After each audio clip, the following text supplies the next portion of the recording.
It is called in Arabic hulm.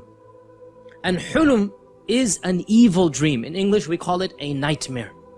In English we call it a nightmare. And these types of dreams are from shaitan. These types of dreams are from shaitan. And the sign of this dream is that it terrifies you. You see something evil, something disgusting. You see your loved one die a miserable death. You see yourself in a car accident. You see yourself being chased by evil aliens or beasts or something like this. This type of dream is just the shayateen wanting to irritate you. They're playing a joke, a practical joke on you. And these types of dreams are never ever ever true. Nobody should believe this dream. Nobody should believe nightmares. And our Prophet ﷺ said that nightmares should not be told to anybody. If you see an evil dream, don't go tell other people about it. Why? Because shaitan is making a fool of you. Once a man came to the Prophet and he said, "O Messenger of Allah, I saw my head got cut off in the dream and it was rolling like a ball and I'm running after it to pick it up." The Prophet ﷺ said, "Don't tell other people how shaitan played with you last night. Don't go tell other people this. He's laughing now when you go tell him because you believe this dream." What is the sign of this type of dream? You wake up terrified. You wake up in a sweat. You wake up in the middle of the night. What was that? What did I see? This is the sign. This is from shaitan.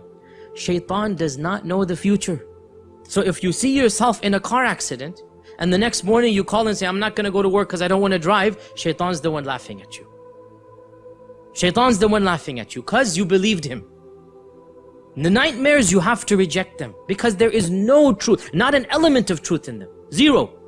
And if you follow it and believe it, shaitan is the one who will be the winner. A nightmare, the Prophet ﷺ said, if you wake up with that type of nightmare, you seek refuge in shaitan. Say, "A'udhu billahi minash shaitanir rajim." And you're allowed to spit on the left hand side as you do this. And the spit that the Prophet ﷺ talked about is a spit where the noise is made but nothing comes out. Like that. It's called nafath. A noise is made but no spit actually comes out. And that is to expel shaitan from you. And say, "A'udhu billahi minash shaitanir rajim." And also the Prophet ﷺ said, whatever side you're on, turn to the other side. Why? Because shaitan, while he's teasing you, he is around you or sitting on you. So when you say "A'udhu billah" and you turn around, he has to flee and run away.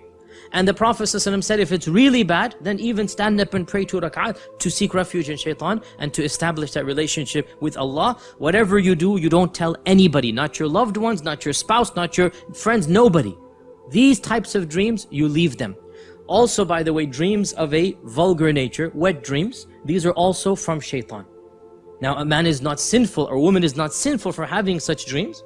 However, as you all know, the fiqh is when you wake up and you find that you have reached that state, then you must perform an entire ghusl. That dream is from shaitan, even though there's no sin on you because you don't control your dreams. And that is why the prophets never have wet dreams.